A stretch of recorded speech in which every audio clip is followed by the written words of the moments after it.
Okay, here we go. Another sunny morning in Tokyo.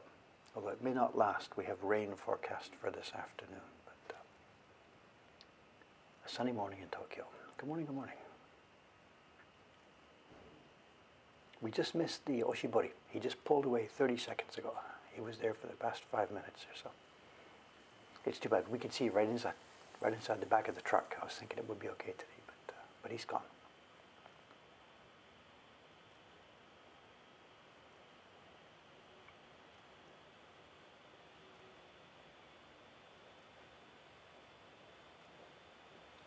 The shop across the street, right where that lady is, the old real estate office, is still empty. They're asking too much, I guess. I don't know.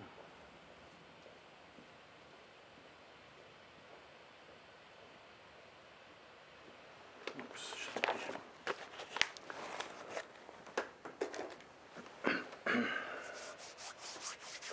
So early Oshibori.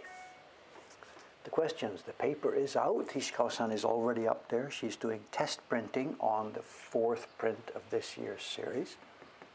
Sugi-san did test printing on Monday. Ishikawa-san is now doing her test printing today on Thursday.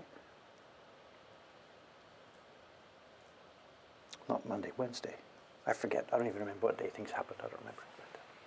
So, Sugi-san did Monday test printing. Ishikawa-san's doing test printing today. The cardboard is out.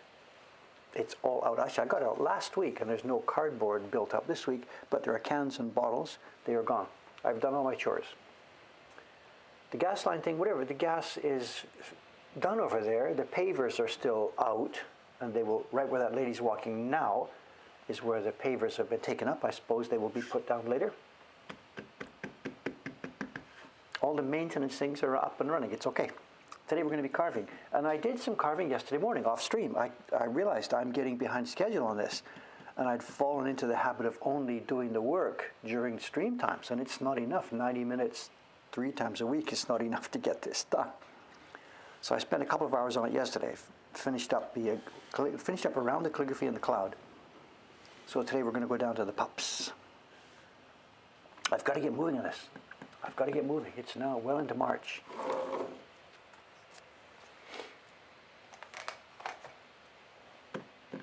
Where are you from? Arizona, from Washington, from all over the place. Good morning, gang.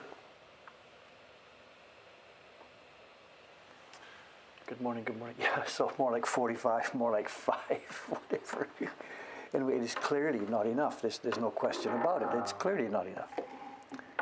It's gone the wrong way, you know.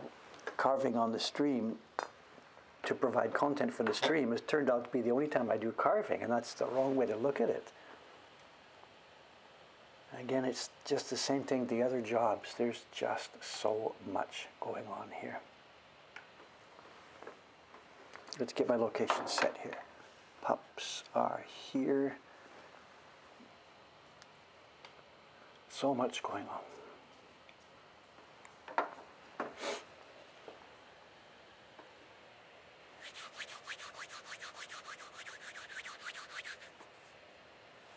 Yes, it is. It is indeed, and as John's mentioned, so it was a present. It's funny, I was talking to Jed last night.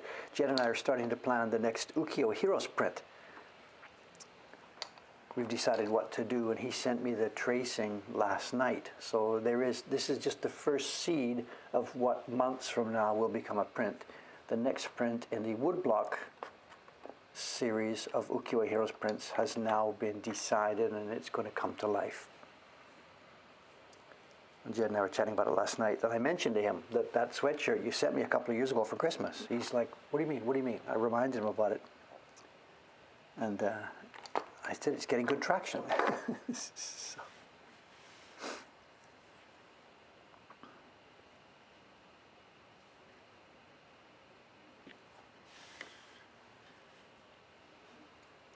Are we on target? Looks like we're on target.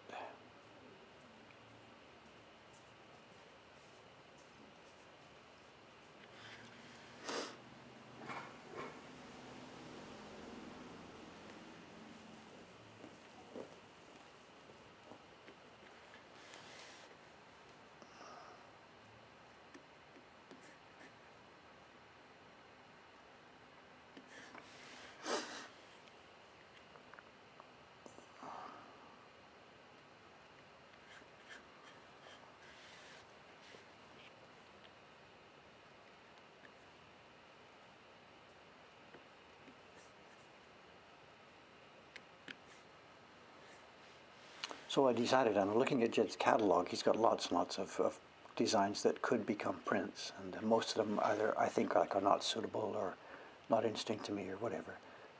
But in the catalog he's got on his website at the moment, there was one in particular that I thought really could make a really interesting woodblock print. And our series is called Ukiyo-e Heroes, and the idea originally was that the game characters would be parodied into a style very similar to the old ukiyo-e prints. But partway along it morphed. It became game characters parodied into a style reminiscent of Japanese woodblock prints. Like partway along, some of the prints became more similar to what you would call the shin-hanga rather than the ukiyo-e. But it doesn't matter. To the general public and whatever, it doesn't make any difference. So the one I chose for our next one, I don't remember the name of the game. It's the Tsushima Island thing. I know. If somebody goes to Jed's website, ukiyoheroes.com, and looks at the Jiclay prints, there's a print there. I don't remember the name of it, but the game is the game that's set on Tsushima Island, where where popular mythology has the Mongol hordes came to attack Japan, and the game is based on that historical episode.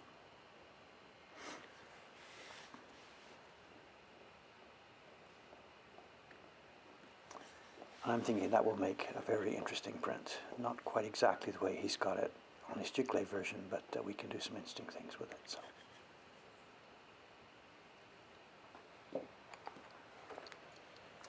Zoom any closer. I don't think it'll zoom more, a bit more maybe.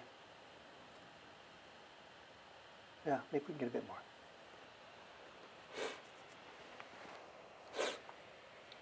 Meepy Sheep is here today. Hello, hello, nice to see you again. Don't see you too often here. Thank you. I love that username. It's great. Yeah, Ghost of Tsushima. So.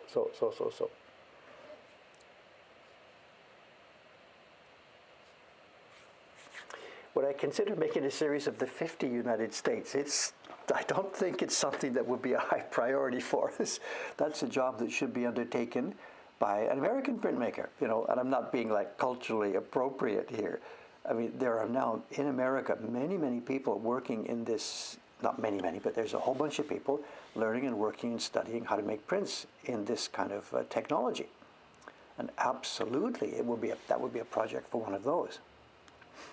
And in fact, it's similar. It's already been done in one sense. There's Annie Bissett, who is over in, is she in New Hampshire? Somewhere in New England. I don't remember where she lives. Annie Bissett. She's in, I don't remember, New Hampshire, I think, but don't quote me on that.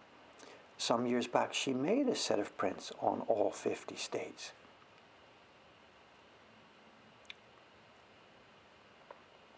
They were politically charged. She's very much not a pretty picture printmaker. She is a political statement printmaker.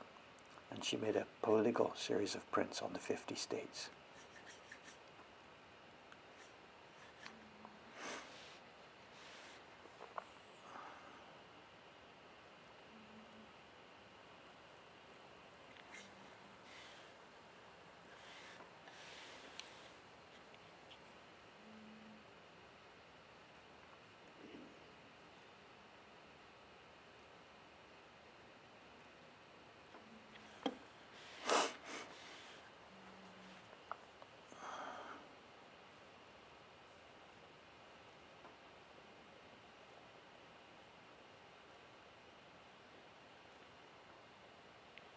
It's supposed to be this one.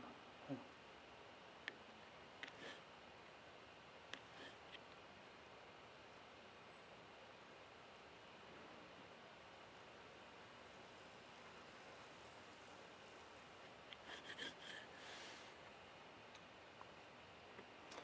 Yesterday, was for me was an interesting day yesterday. It was a beautiful day. I had got most of my immediate work done. The immediate work that was on my table was done. And although there's no end to the jobs, it didn't matter. The immediate work was done, so I went out in the afternoon for a walk. And I had a couple of things in mind. One was just to go for a walk, just enjoy the sunshine, peaceful. But I also did a couple of other things at the same time. And one was, it was a mic test. I mentioned this before last week. I got some new audio equipment, a new microphone, a couple of microphones. And it was a windy day yesterday, so I wanted to see how this mic would perform outside in the wind. So I clipped it on, put the recorder in my pocket, and went for the walk along the river.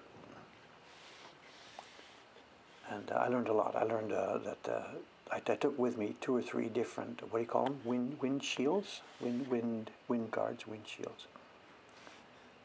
So learning which wind shields work well and which wind shields don't work well, and how much background noise gets picked up and stuff like this. So nothing specific to report yet, but that is coming along. Planning and preparation is coming along for that project.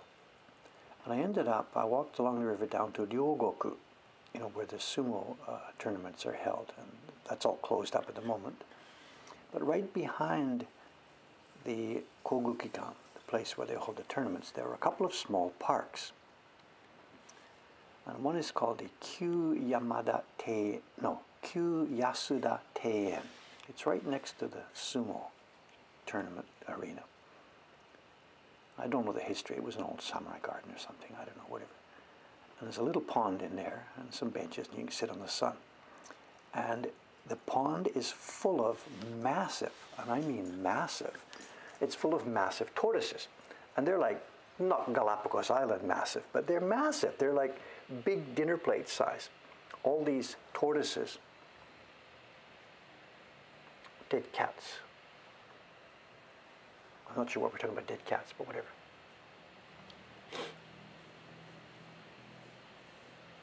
A different conversation. So John's got Kyuyasuda Teien. It's full of these huge tortoises. And this was in mid-afternoon. And they had dragged themselves out of the water. There's a bunch of like angled rocks on an island in the middle where cats and people can't get to it. And these tortoises, tortoises, whatever they are, had dragged themselves out onto the sun. These rocks in the sun. And I guess what happens is they do that to get warmed up, but then they must, I guess, start to get too hot. Because what happened as I sat there on that bench watching these guys is every now and then one of them would like lift his head up and shake it and like, oh my God, I got to get out of here. He would turn around and semi-stumble and slide back into the water. Splash. And then he'd float for a bit and then paddle back to the thing and drag himself out again. So it's just like people on the beach down in the summertime. You're on the beach while it's too hot, you go cool yourself off, and you come back out of the beach. So I wasted so much time sitting there watching these guys. They were so cool. They were big.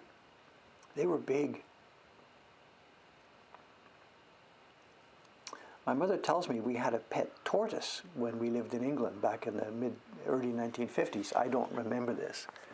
But she says there was a pet tortoise, which I guess it probably came with the house, and when we left, it stayed with the house. I guess it wasn't our pet tortoise, it was owned by the property, or it owned the property, whatever.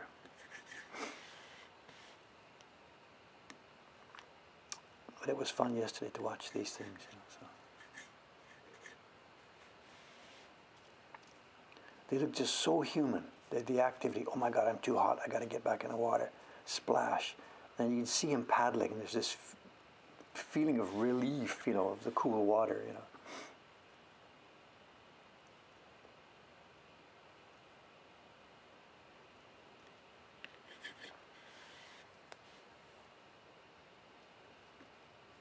These hairs are difficult, they're a bit curved. And when you've got a hair that's straight and it's, it tapers.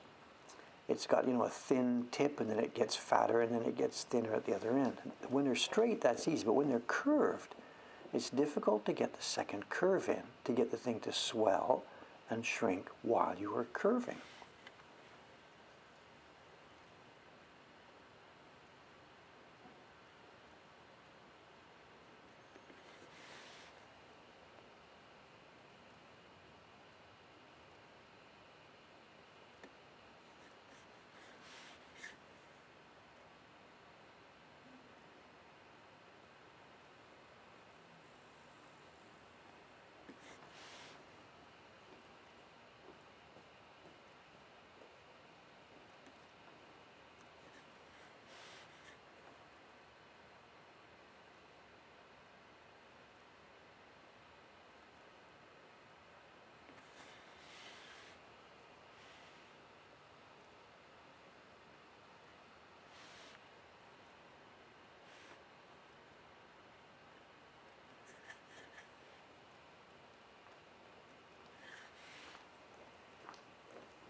Looks good, looks good, looks good.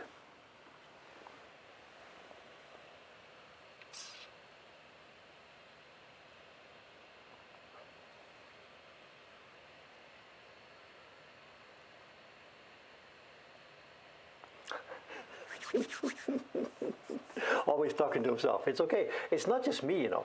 I know this is really common these days. When I'm walking along that river bank or anywhere, it's really common these days to hear someone walk by and it's one half of a phone conversation, but it sounds like they're talking to themselves.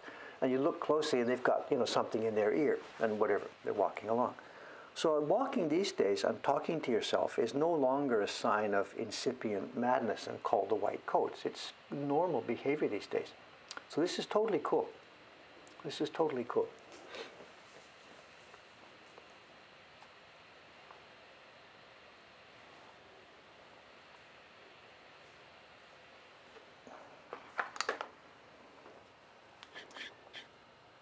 But to the park thing, there's two parks side by side there. One is the Kyu Yasuda Teien, which is it's a classic Japanese garden. It's in a square shape. It's a city block, a small city block. Pond in the middle, benches to sit, so on, so nice. It's kind of spoiled by the fact that there's a freeway running over the top of it in the next block. So that I was also location hunting yesterday. Location hunting for places outside to sit and have conversations and record. You know the project that's going on here with Talanka. So I was location hunting, and that looked like a perfect place for it. Sit by the pond, watch the turtles, nice bench in the sun. You've got a great place to sit and do your recording.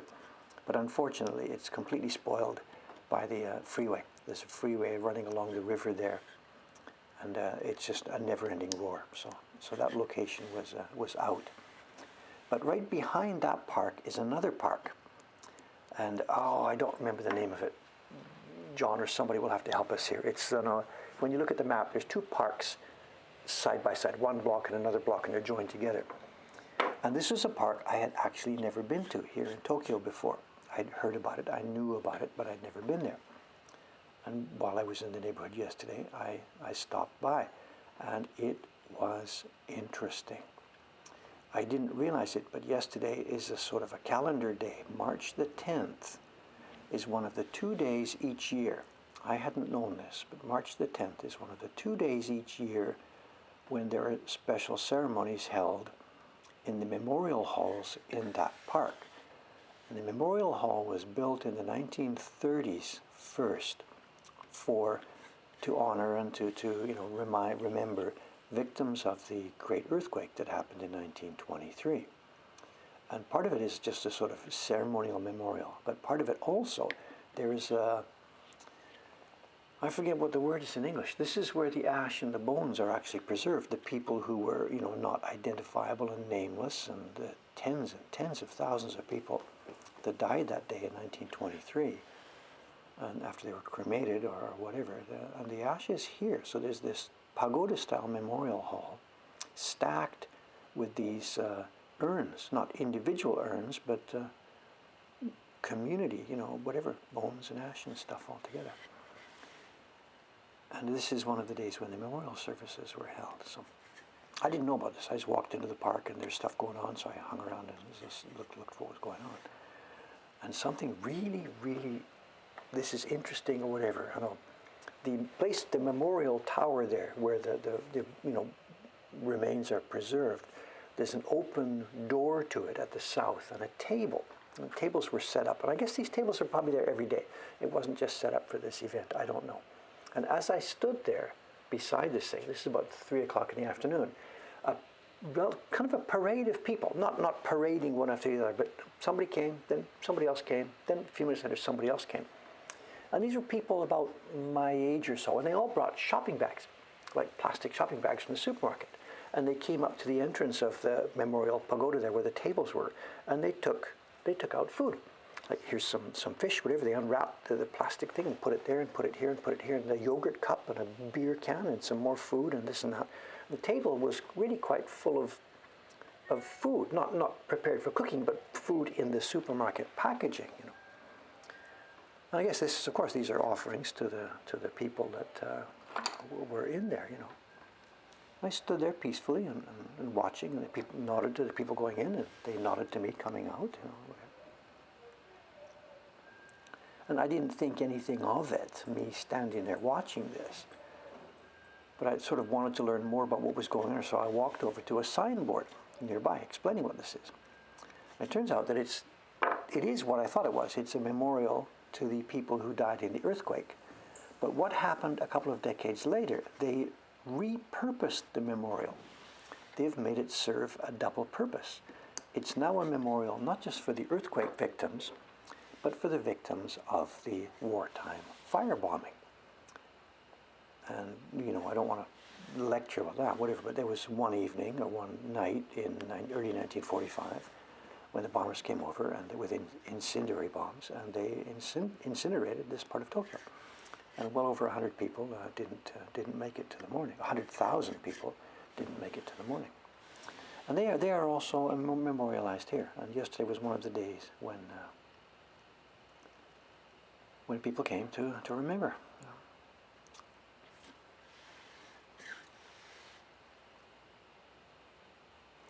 And this is not such ancient history, because Dave here, as he sits here, Dave actually has a connection with some of the bodies, some of the people memorialized in there.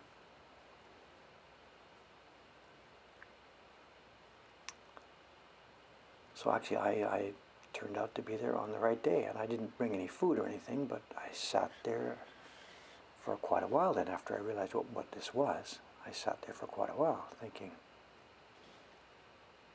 about that stuff, those days, and what went on, and what I know about it, and the stories.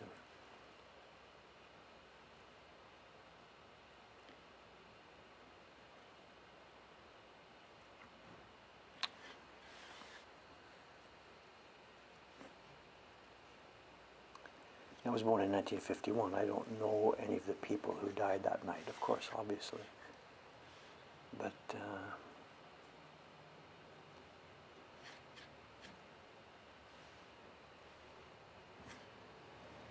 it's Ito-san, Ito-san's family, Ito-san, the carver. When he was younger, he was sent away, taken into the war, taken into the military, and he left behind his young wife and 2 kids, 2 children. Of course, that's the way it was. And his wife survived that night. His young wife survived that night.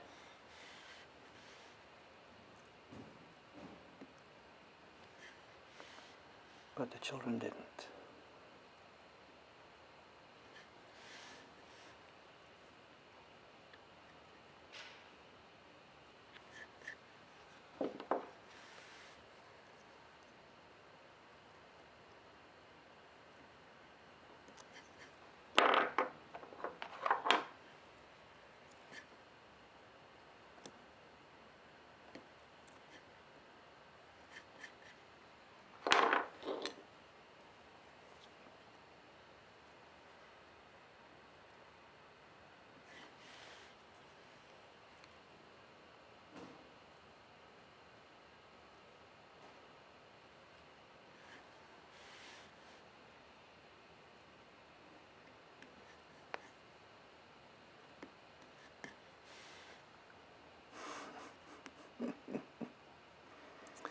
Funny, that's just as these 2 puppies are here with their mother. Funny, interesting.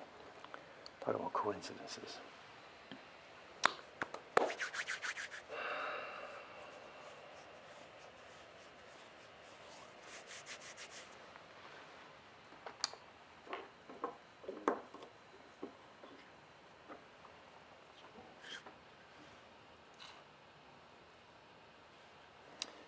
I never heard this from Ito-san himself, none of this. He never talked about this, we're talking about carving, But after he passed away, I visited his wife. I wasn't able to go to the funeral when Ito-san passed away. The Craftsman's Guild guys didn't actually tell me about it, so I didn't know Ito-san had died. And when I heard about it a couple of weeks later, I I was a bit upset that I hadn't had a chance to go to the funeral ceremony. So I visited his wife, took an offering for flowers and to pay respects and whatever. And she chatted with me for a couple of hours. Sat there drinking tea. Her daughter brought tea, and she told me some insane stories.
Looks like lots of different conversations going on here. Great, good. Thank you very much. So thanks again to the moderators, who are, helping with all these questions. Thank you very much. It would be impossible for me to do this by myself. So thank you very much. So.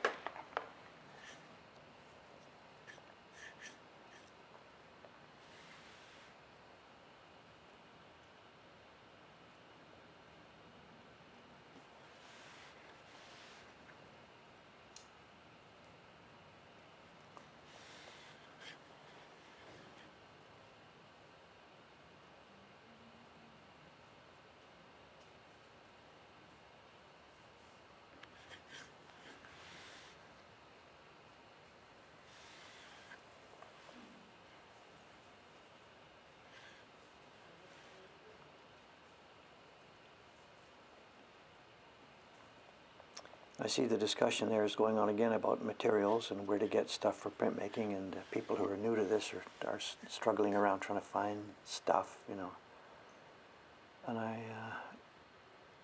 really have mixed feelings about this. And the mods and I have over the past few days actually been starting to talk about this, that we should perhaps get a bit of an information package ready, that's so that people who stumble onto this stream and are interested in it can easily get access to an information package of where materials and stuff might be found. So we'll be doing that actually, I think, over the next short while. But I have mixed feelings about that, because the way that I would want to encourage people who want to try this is not to hunt around and buy a whole bunch of special tools and materials. I myself would rather encourage people to do it on a more of a independent, whatever you've got in your house is good enough to get started viewpoint. Like, you don't need to actually spend any money. I made my first prints literally with what we had in our kitchen. Not because I was anything, not by some massive stroke of genius or something. I just simply mean, this is simple stuff at heart. A piece of wood. It doesn't happen to be have to be the official Japanese cherry or anything. Any piece of wood will do for an exploration. Any piece of paper will do for an exploration. For colors, anything. Somebody's got watercolor pigments or tubes of something or oil paint or anything. There is something in your home or in your garage or next door, or the paint that you used to paint the living room. It sort of really doesn't matter for a first experiment. I mean, this is blasphemy. We would never use the paint for the living room for making woodblock prints. But I guess what I'm getting at is that just to play with the stuff for a first experiment to see if you had fun or not. And with me, it was a complete disaster because I had no tools, no nothing. And the finished thing that I made was just laughably bad. But the process was fun. And that was enough to tell me, okay, let's explore this a bit more. Now I'll try and maybe find a nice little tool or a nice little piece of wood or whatever. So this is still Dave's philosophy here. Don't go out and spend the money first. Spend an afternoon or a Sunday or a weekend or whatever playing with this first. And if it tickles you, then you can go ahead and then think, gee, now I'd kind of like to do this properly, and let's see what I can find here. I see this here in Japan all the time. The Yahoo auctions, I've got alerts set for the Yahoo auctions for baron or brush or all the Japanese terminology for tools. And we see this all the time on the auctions. It's a tool package. A package of tools, a baron, some brushes, some paper, some pieces of wood, and it's 99% unused. Somebody has started by going out to buy the stuff first, then fiddling with it or not fiddling with it, and then doing nothing. So whatever, I know. I guess it's okay. We will start making lists and preparing information on where to get tools and stuff. But I really myself, to me that puts up a barrier. I can't do this because I don't have the money for the tools. You know.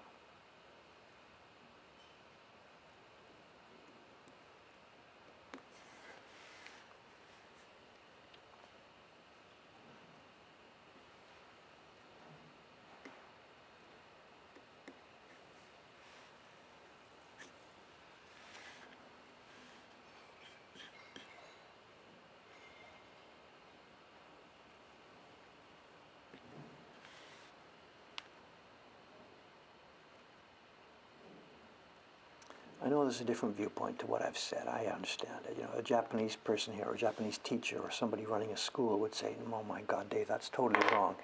What will happen if they try and do this with junk materials and junk paper and junk pigments is the print will be a disaster. That will be discouraging to them, and they will not continue. So I get that that's also a viewpoint. So whatever, I don't know, what can I say? I don't know. That method very much suited my own character. The fact that it was a disaster was irrelevant. The fact that it was interesting and fun was the main point. You know. So I don't know, whatever. What do I know about this?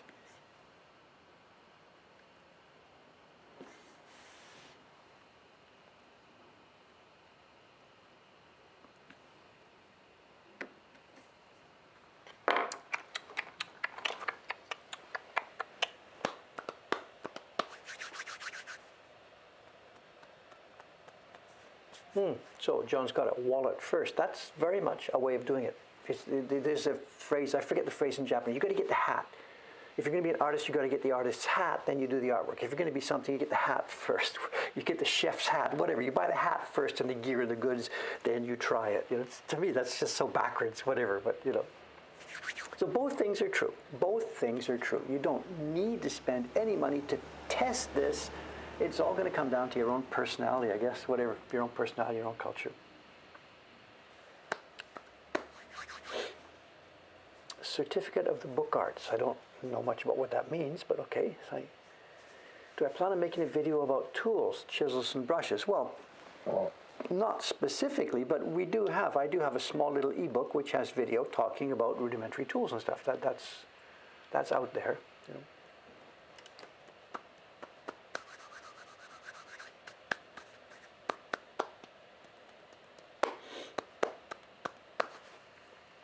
there's this viewpoint too. My teacher advised me get the best tools you can afford. Bad tools are discouraging. This is true. I agree. I'm not really trying to argue against that.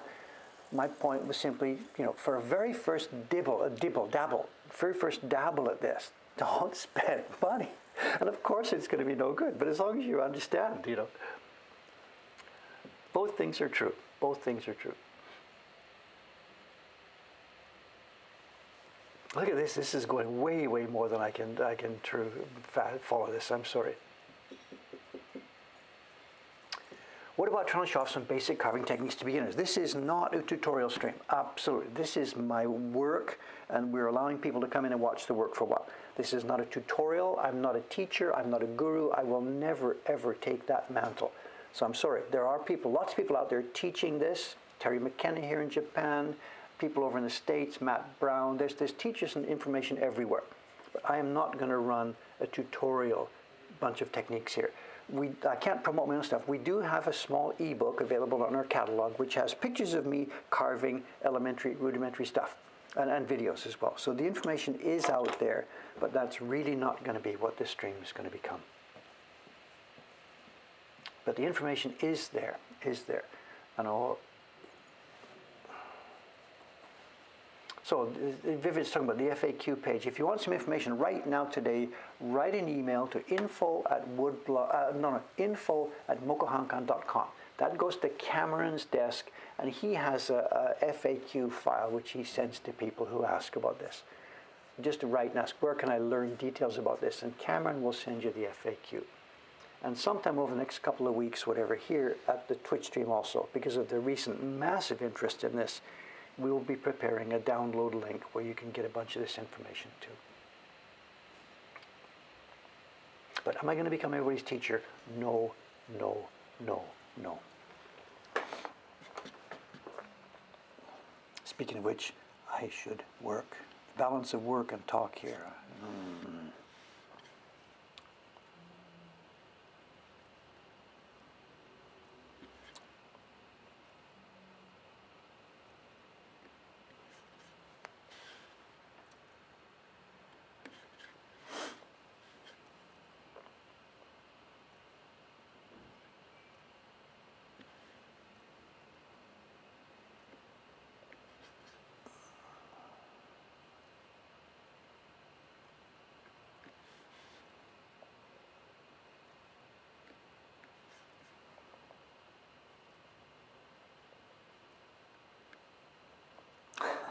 Yes. If I did do what sort of we're asking, make this tutorial stream, it just becomes the joy of woodblock printing, right? The joy of, let's carve a happy little tree here, I mean, I can't do that. It's just not possible,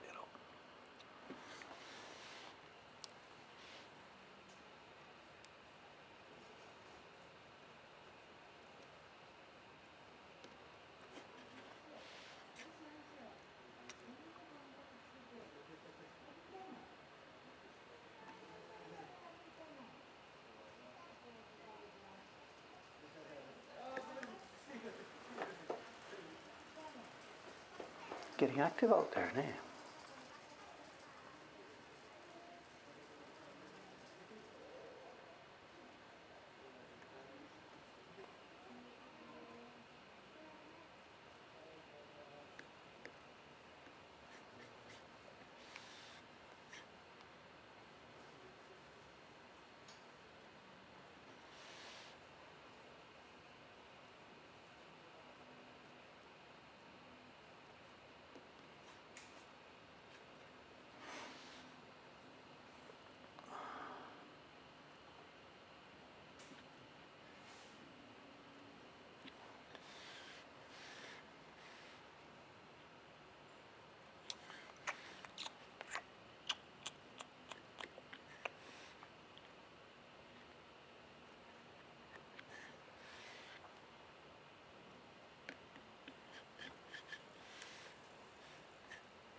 Look at this massive chat.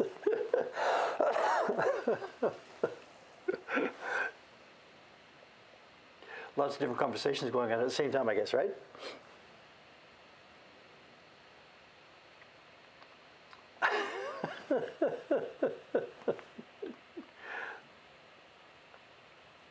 Diamond stone, how do I stop it from rusting? Well, I dry it off every time I use it. After using it, I wipe it off and just leave it sitting here. I'm really careful to wipe it. And no rust so far.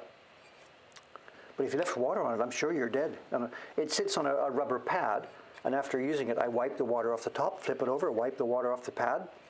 Just try and keep it dry. No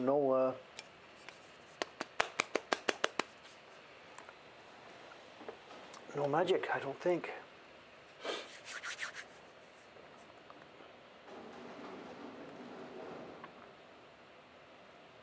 As John's been commenting, at least 4 or 5. I have no idea what this is all about. There's answers to questions that were asked 10 minutes ago that I don't remember. At least 4 or 5. What's that an answer to?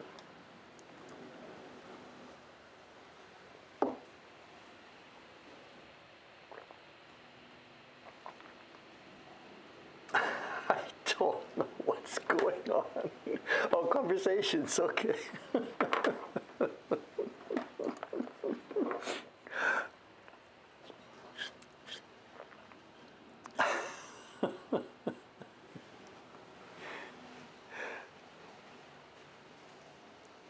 I found this last week. I mentioned this the other day. When I was at lunchtime, I try and take a read through the chat here, and it was so complex the other day. I couldn't. I was trying to read through it, but I could not understand what was going on because without reference to the video or the things that I had said to kick it off, you know. So I mentioned this last week.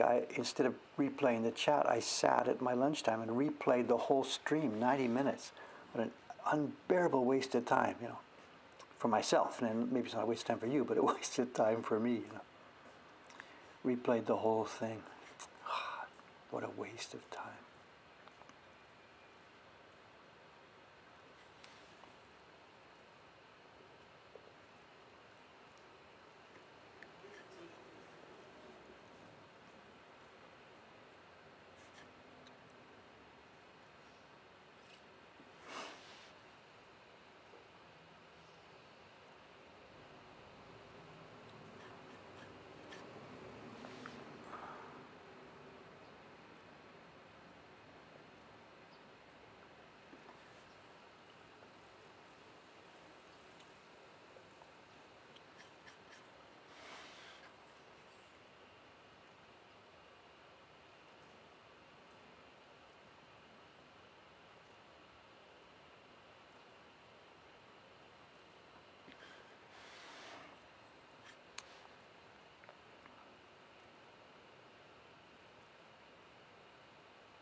We have, of course, on a show and tell today. I prepared some stuff. It's too soon, of course, yet, but I did prepare. I prepared two things for the show and tell. I prepared one batch of prints. But then as a backup, I prepared something else, because as I picked up from the shelf the first batch of prints, I was thinking, have I shown these before on the show and tell? And I said, no, you haven't shown these, because you'd remember the laughing. They're so funny. People would have been laughing. You'd remember that. And so he said, Dave, you've been doing show and tell for 3 years now. I think you did this one already. And the other Dave says, no, you haven't done this one. If you had shown this, you would remember the hilarity. So I don't remember if I've shown this, but part of me says I have, and part of me says I haven't. Did I show you the three prints about 10 o'clock, 12 o'clock, and 2 o'clock? Does that ring any bells? Have I shown you a set of three prints, 10 o'clock, 12 o'clock, and 2 o'clock? Koringami says nope. Somebody else says yes.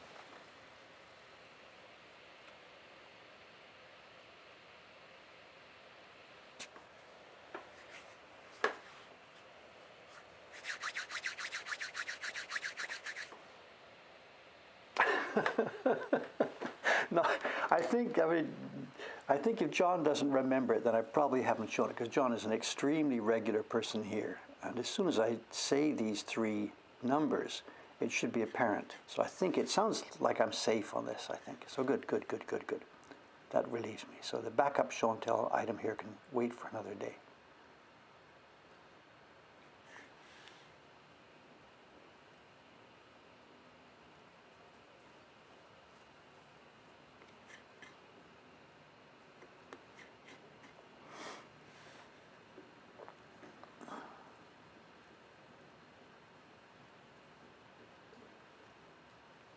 And the items we're going to show then, I don't even know how to even begin to describe it. We'll just take a look at them and describe them when we look at it. But it's kind of the Japanese equivalent. I'm trying to think about an analogy here.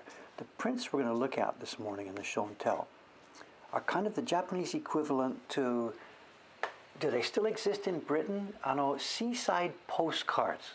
Does that mean anything? If you're British, you'd know what I mean. Blackpool, seaside postcards. There's a certain genre of British, I'm not sure if I can use the word culture, but there's a thing or it was back in the, around when I was born, in the mid 20th century. Whether it still exists or not, I have no idea. And I've got some prints here that are the sort of Japanese equivalent of seaside postcards.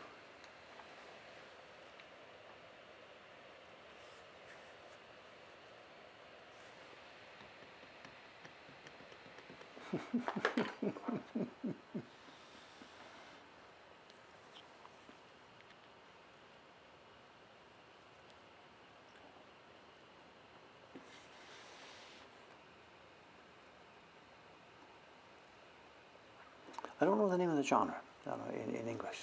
I've said seaside postcards, but there's probably a name for them, but I don't know what that is. But,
how old is Dave? I will be 70 this year.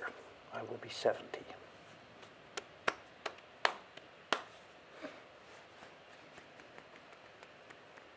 So on Twitch from its beginning, no, I'm late to the party. Twitch has been going for a long time.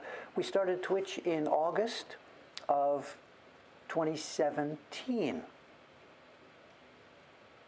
Yeah, my father passed away in the spring of 2017. Some other stuff happened to me in the summer of 2017. And we started this stream when my life had just sort of cleared out. A bunch of other funny stuff had happened. And I stabled out. And I started Twitch in the summer of 2017.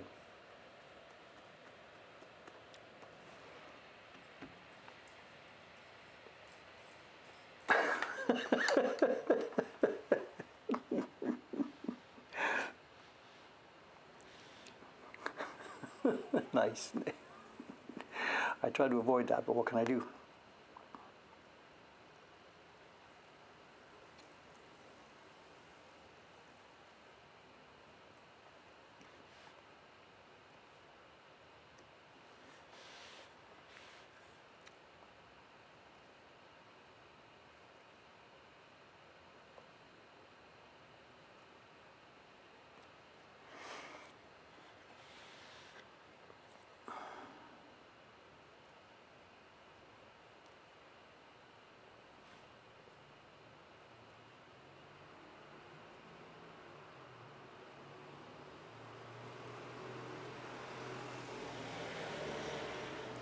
Talking about ages 70, it's still, I still don't believe that. Like there's some kind of trick being played on me here, This is really not true. I'm still actually probably like 42, but there's some kind of, trick. I went to bed one night and the puppet masters who control this world have fiddled with the clocks or something. They've changed the settings on the time.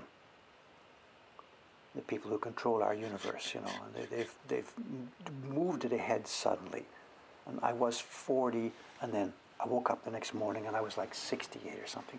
Somebody has done this on purpose. It didn't really happen,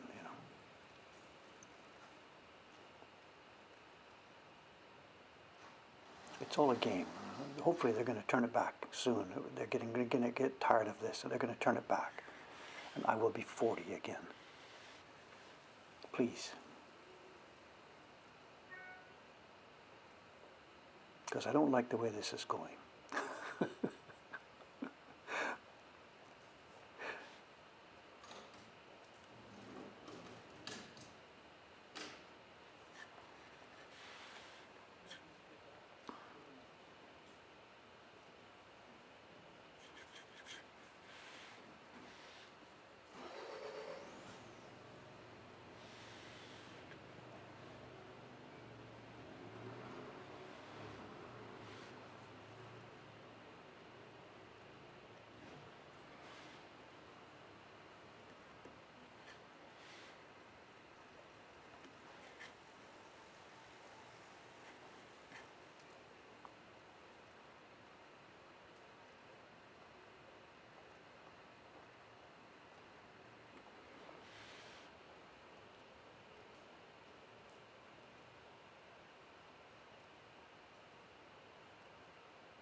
I like the work today. It's peaceful. All these curves and curves and curves and hairs. It's nice. So John's got it, 40, 50, 60. Yeah, this is the way it goes. And if my mother's here, she'll just be laughing at us. You kids don't understand, you know. Is my mother here this morning? I don't know. She'll just be hearing this conversation and just giggling to herself.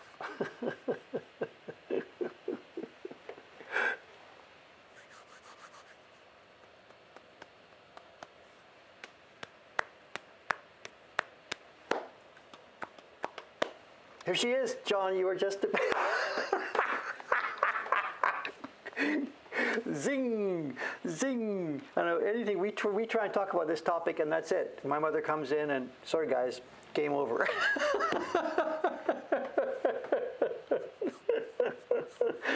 Game over. I was kind of waiting for that. Hi, Mom. Nice to see you.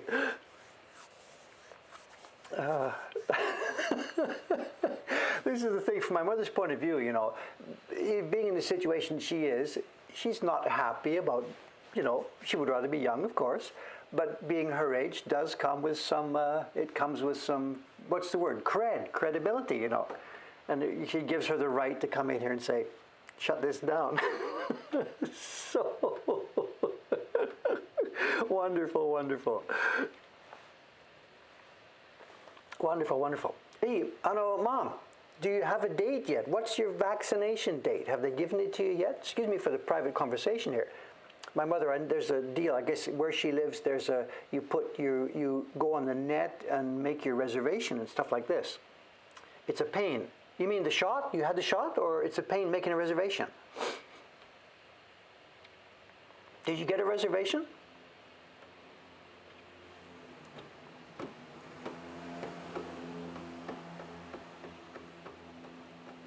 Here at our end, they're still doing medical staff. I think they've vaccinated 14,000 people in the past 2 weeks. Wow, 14,000 people. It's ridiculous. At the rate they're doing it here in Japan, I will either die of natural causes first or I will get vaccinated. It's touch and go which will happen first at the rate they're currently vaccinating in Japan. They're doing the right thing, medical staff first, although obviously what they're also doing is when they say medical staff, they're starting at the top of the hospital and working their way down. It's a bit backwards, but whatever, this is Japan. And then once the medical staff is cleared, they're going to start on the over 65s, which includes me, of course. So,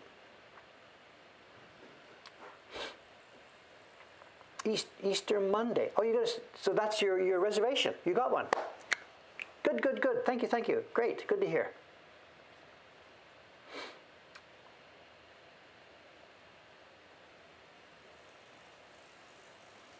$1.7 million a day and somewhere else, yes. Why so slow in Japan? For a couple of reasons. One is, oh, whatever, I don't even want to tell you the story, it's so embarrassing. The medical authorities here that signed the contracts with the vaccine providers, I think they signed with pretty much all three of the main providers at that point. It turned out that they signed contracts, according to the news reports here, they signed them that the vaccines would come on a best efforts basis. So the vaccine companies, of course, they are shipping all over the world, everywhere except Japan at the moment. Best efforts, we'll get to you guys a little bit later. So I think Japan has received something like 400,000 doses have been received so far. And they're now building the important test, try this, try this, test this, try this, test this, before they actually start putting it in arms here.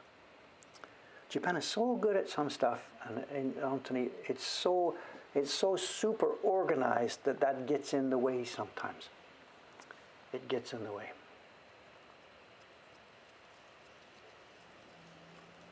It's organized beyond belief. We all know exactly what will happen. I will get my postcard in the post. I will have to go here, sit in this chair. It will be organized beyond anything ever in human endeavors have been organized before. But it's taking an eternity. So it's two things. It's the Japanese super organization and testing and double checking and double triple checking, and then the lack of actual shots because the contracts were so poorly organized. You know.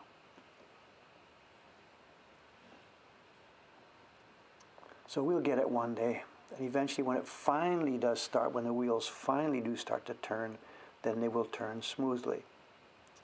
But it's going to take a while.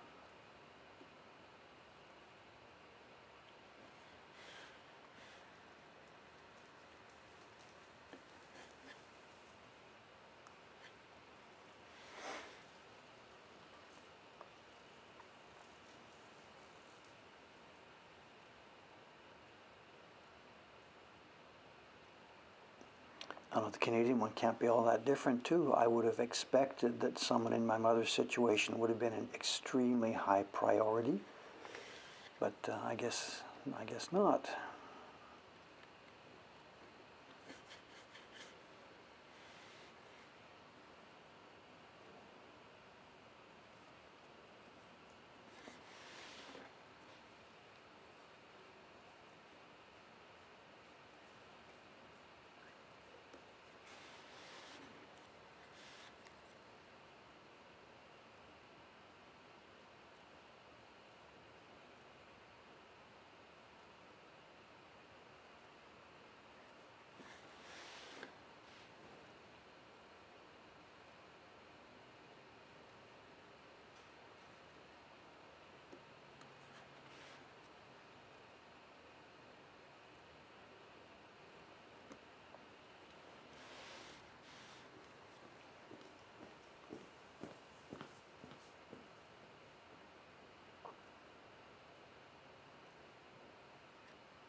How's the time? We're still okay. Good, good, good.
Some is a bit blurred, difficult to see there.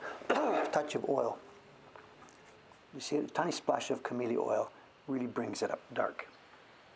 It makes what's left of the paper completely transparent. So.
There's a little one there, and I can barely see it. There's an extra hair in between there.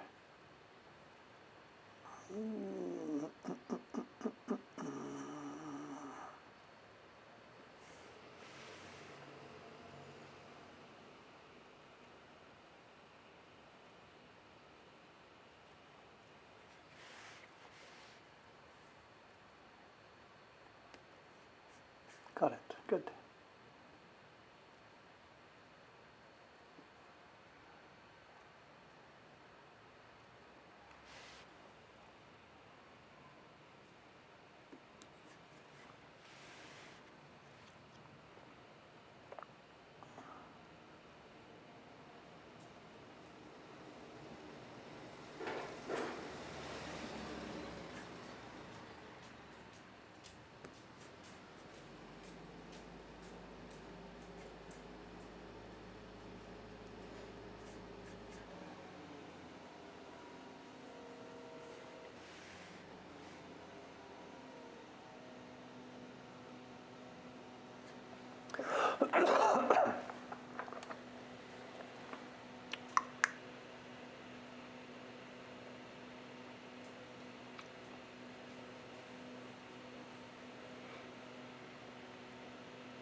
Look at this. Oh, Cameron's here this morning. Hello, hello, hello. Hey, Cameron, is it almost ready? Good, good, good. I'm not. Dave's the one who procrastinated and procrastinated, and Cameron, I was finally getting it together, so it sounds good. Minor edits. What's the schedule? Later this week? Today? Who knows?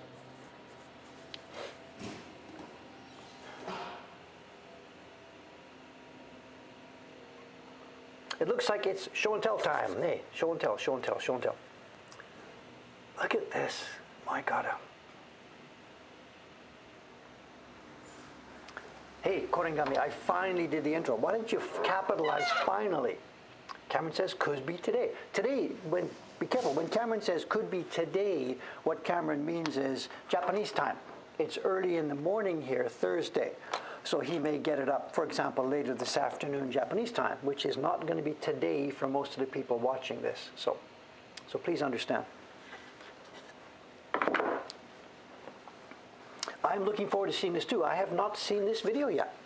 It's going to be good fun for me. Okay, show and tell. What did I talk about before? 10 o'clock, 12 o'clock, and 2 o'clock.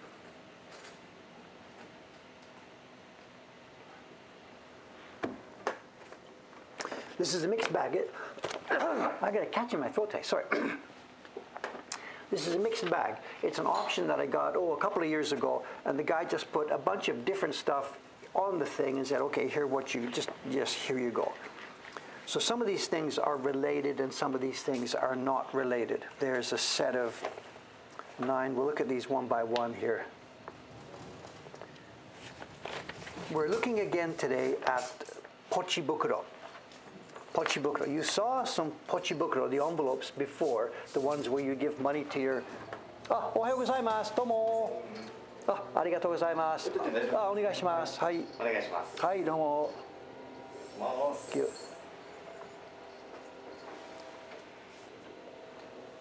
The one that was just delivered. Oh my God. Later. Be still, my beating heart. We'll save it for later. We've already prepared. We've already started something else here. We'll save that one for later.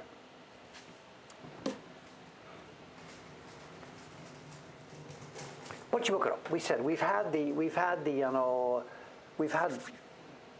envelopes before, but we haven't had envelopes like this. This is a set. This little set.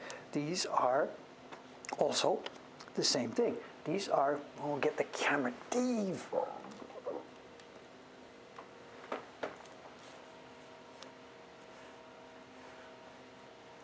These are fully woodblock prints, totally full woodblock prints. They're not postage stamps, they're prints, and each one is an actual envelope. And what these would be used for, I really don't know. We've got this classical story. What would the purpose of the Pochibukuro? You put your calligraphy money for your calligraphy teacher and pay. I keep saying the same story. But are these for kids? Are they for actual using? They would fit a coin. They could have been used for putting a coin in and giving it to a kid. Or maybe they were simply now, at this point, these are just collectibles. The paper envelopes had been items of actual use, but then they became items for collecting. And in fact, a minute from now, the ones we're going to look at in another minute are clearly, these are not the envelopes you would want to give to your calligraphy teacher, not in any way whatsoever. So these have now become collectible items and sometimes even semi-gag items. The ones you see here, the theme here seems to be toys and games. I don't know the name of these Japanese toys here, but these are puppet. These all illustrate small Japanese games and toys. And these are, hontoni, these are woodblock prints. The era we're looking at here, this is pre-war, 1920s maybe, 1930s maybe, somewhere around there.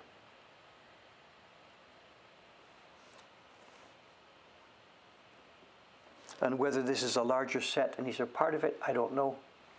But I'm really so happy to have little things like this in our collection. The scale is just crazy. And yet these were just throwaway, trivial items. These are not art.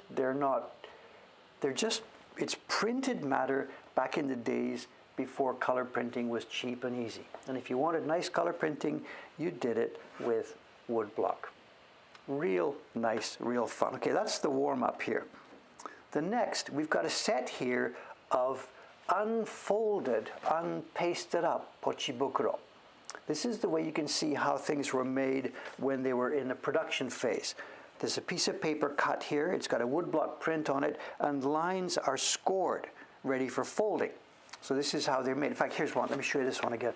This one like this. The idea, this is an unfolded pochibukuro. This is how they were made as woodblock prints. Then once the printing part was done, they just folded and glued them together into the shape of the small envelope. And we have here, we have front and back and whatever. Let's zoom in here. We have, where does it start? It starts at X. That's an X. It's a bit filled with glue. This is 10.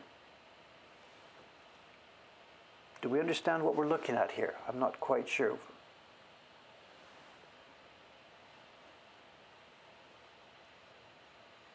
And then we have 12.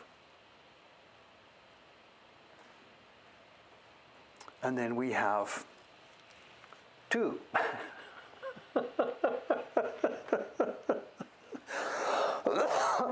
I said Blackpool postcards. It's like the British postcards.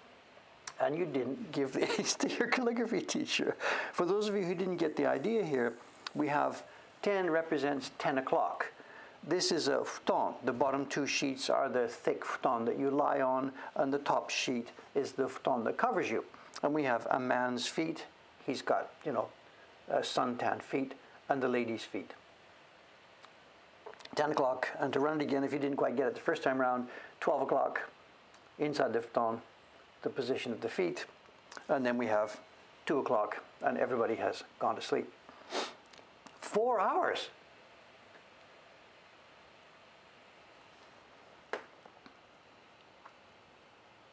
Four hours. Moving right along here. So, we have some more here. They seem a bit okay. This is just, these are women. Again, these are envelopes again. These are envelopes. Let's zoom in a bit.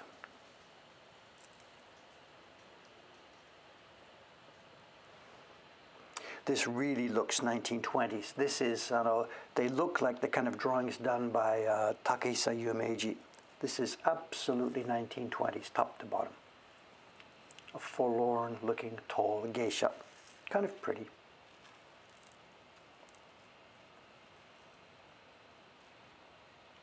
And then we have the next one. It's now back to the futon. We're onto the futon again.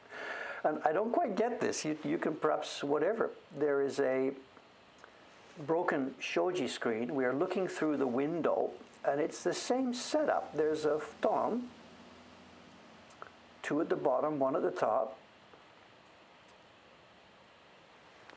I'm not quite sure what we are seeing. I think, going by the hairstyles, this is the man. He's got the sort of the top knot thing. So we're seeing a man lying on his back, and we're seeing the lady, I believe, with her hairdress on top.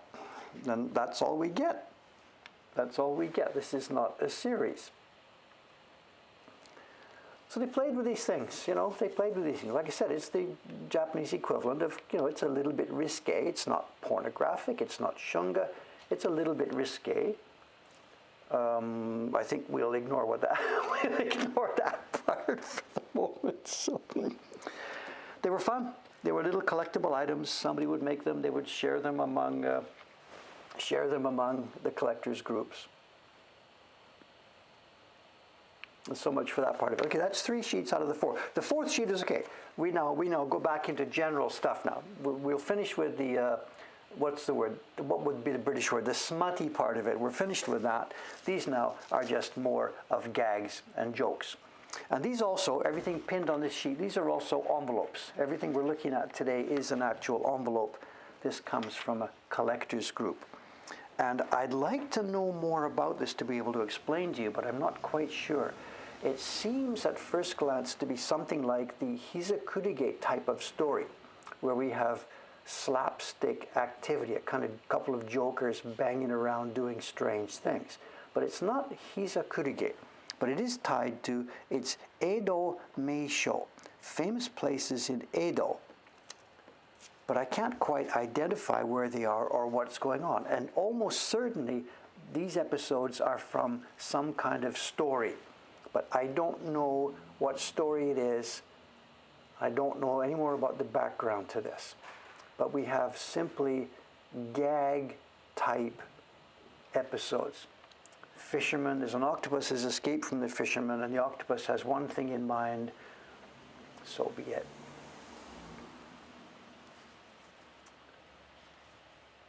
This one is classic. You see this image in the Hokusai manga everywhere. This gentleman has a certain swollen body part, and he needs a friend to help him get around town.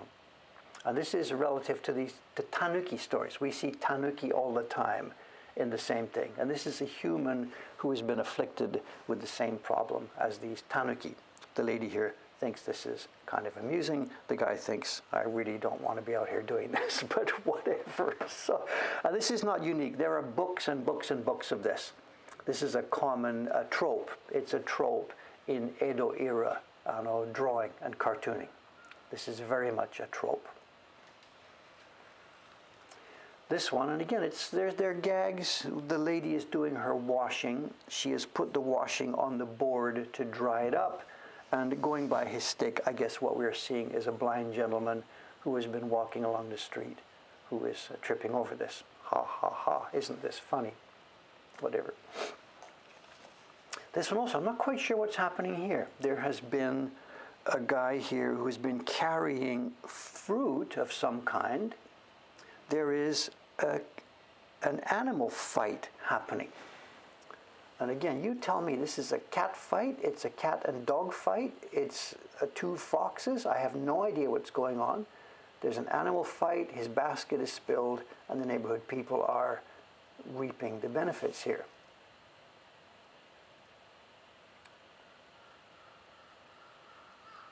Whether the animals are fighting or not, or I really don't know. Or the guy just tripped over them, no idea. I'm not even sure what the fruit is supposed to be. Are they apples, cherries? No idea. And there are places. It's Koishikawa, which is a neighborhood in old Tokyo. Tomizaka. So these are places, and maybe there's an episode that's related to that place. I don't know. What's next? We have two more here. And it seems something similar. There's a guy with a runaway horse, and he has smashed into the man who's been carrying a sushi dinner. And this is an expensive, expensive sushi dinner. This is a bream, a sea bream, which is a tai in Japanese. So this food presentation would have been a very expensive thing being taken as a delivery service out to somebody. And the horse, as escaped horse, the runaway horse, has smashed it. So they're just sort of gag episodes. And again, it's an envelope, maybe to be used for some purpose or just to be collected, I don't know. And the final one here on the page, and I'm guessing this is a fortune teller, a street fortune teller. He's got his books of dates and stuff like this. He's got his various implements that he does casting with. There's the I Ching type of banner. And I think what he would be doing is the lady would have normally put her hand out. He would use the magnifying glass to look at the lines on her hand. And I see this. There's a lady just out on the street here, just around the corner from here, in front of the Chingo-do, the Tanuki-sama shrine. She does this. She's out there every evening with her little table, her books, her face mask, and her magnifying glass. So this is actually, this is a thing. This really happens and still happens in here every day. And I guess what we're seeing, of course, it's the gag, the lady's face seen through this, whatever. So that lady, these days, she's got a mask, she's got a face shield, and there's signs up, customers, please wear your masks and stuff like this. But she's got to grab their hands and do all this, so I guess there's sanitizer, I don't know, no idea. And it's cold out there. And I walk by every day and see her and I think, is there no better way to make a living than this? Because some nights, there's just never anybody there. Every now and then you see somebody, a young person has asked her for advice, you know. And it's not my thing, but she must, you know, the girl is saying, should I marry this boy or should I not marry this boy or something? And this woman here looks at the lines on her hand and says, oh no, don't marry him, he's a bad one or whatever, you know. She's affecting people's lives, you know. Anyway, it's a thing. Dave, keep quiet, nothing to do with me or whatever. Anyway, there we are, there we are, there we are. This is another sort of semi-trivial part of our collection. This is all the different things that woodblock printmaking was used for in Japan. Everybody knows about the ukiyo-e, about the hokusai prints, about the utamaro prints, but woodblock printmaking for 3 centuries was such a cool part of Japanese culture. The top of the culture and the bottom of the culture. It's all gone now. But while it lasted, it was good fun. It was good fun. What can I say? There we are. Okay, thank you very much. It looks like the chat here has been astonishing today. I am going to get a double coffee ready at lunchtime and try and dig through it and learn what I can. Thanks very much. I hope there's been interesting stuff going along. The next stream, what may be happening now, to alert you what's happening, because I am now behind schedule on this, I am also doing carving work on this off the stream. You know, it's my job. I got to do that. So I will be also working on this later this afternoon. So it's possible by the next stream I will be finished this. And I'm still not decided what to do. I myself may be taking this whole set of blocks to completion, carving the color blocks, or I may be, because we're in a little bit of time trouble here, I may be jumping ahead to the next key block in the series. And I may be assigning the color blocks here to one of the other people who is working with us. That hasn't been decided yet. So anyway, so we'll see what happens. On the next stream, Saturday morning, 2 days from now, probably I will be continuing this because I'm not finished the key block yet, but then a few days after that, we may jump to a whole other different job.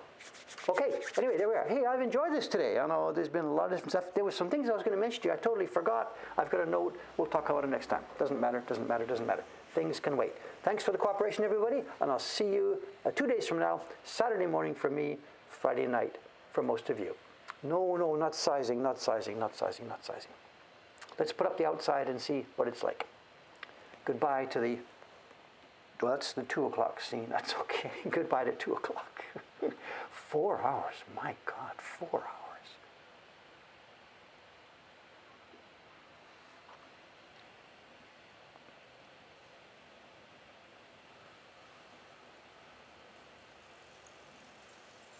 And we have liftoff. Look at that. We have liftoff.